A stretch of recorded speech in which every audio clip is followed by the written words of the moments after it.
Bueno, mis amados, lo prometido es deuda. Vamos a continuar con nuestra clase de Nuevo Testamento, trasfondo y mensaje. Voy a pasar un poco rápido por las cosas que ya vimos el miércoles sobre la canonicidad.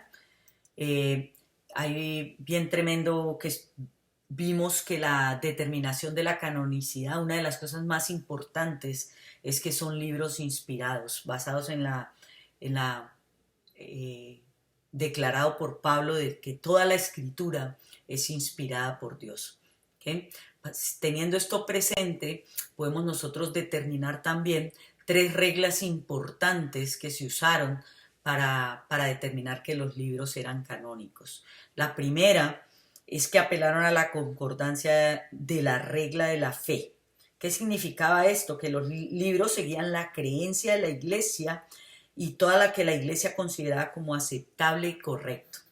¿Ya? El segundo es la apostolicidad, que requería la paternidad de cada libro por un apóstol, y para ellos eran considerados apóstoles los que habían caminado con Jesucristo, como lo estábamos viendo en la clase. En la época moderna, la apostolicidad está determinada por personas que abren iglesias o pastores que abren diferentes iglesias, y fuera de eso que también cumplen los cinco llamados, ¿no? La tercera norma para la canonicidad era la universalidad, y esto requería que el pueblo, que el libro fuera aceptado ampliamente en diferentes partes donde estaba la iglesia. Otra cosa importante es entender definitivamente que estos libros solamente indican algo divino, o sea, su origen es divino, inspiración. Y dado a esto, fueron 27 libros neotestamentarios que fueron aceptados en el canon. ¿Qué significa neotestamentario? Pues de Nuevo Testamento. ¿Ya? Vamos a seguir avanzando con la clase.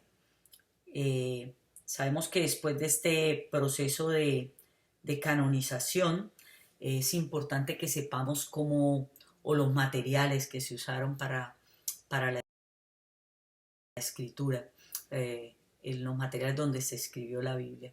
Y uno de los más importantes es el papiro, y el papiro ahí más o menos les muestra cómo cogían la planta, tenía un proceso, ¿no? La humedecían, todo, después empezaban a machacarla hasta que podían estirarla y se podía doblar de forma que se hiciera un rollo.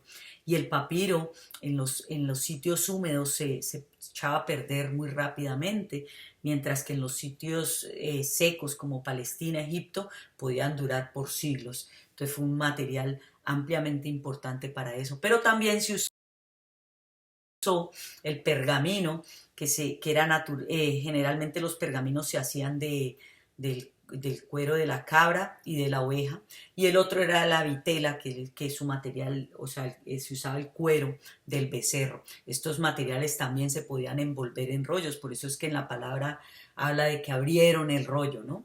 Entonces, los tres materiales más importantes para la escritura de la palabra.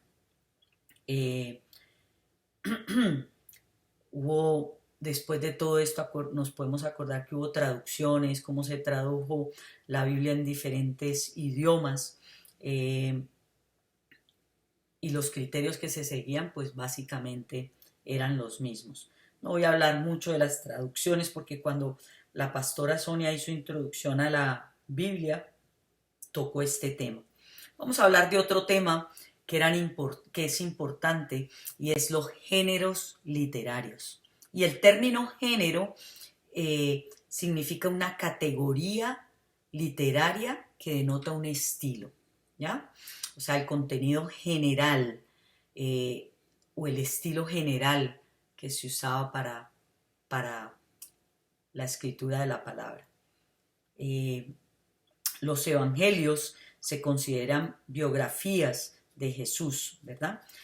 O sea que ellos usaron biografías, cartas, libros proféticos, sapiensales, y aunque el Nuevo Testamento, los evangelios, no es que hablara de todo lo que era la niñez y la pubertad y todo ese tipo de etapas del crecimiento de Jesucristo, denota cosas importantes inspiradas por Dios dentro del ministerio de Jesucristo.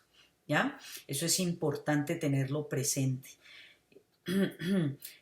Los escritos de Pablo, como las cartas, se distinguen como se les dice también las cartas paulinas.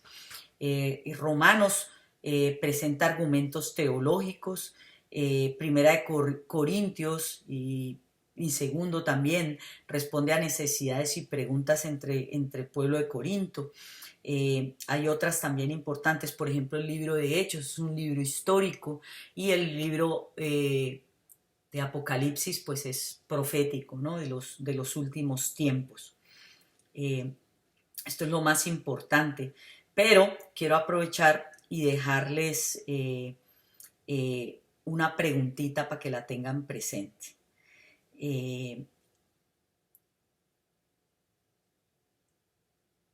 Primera,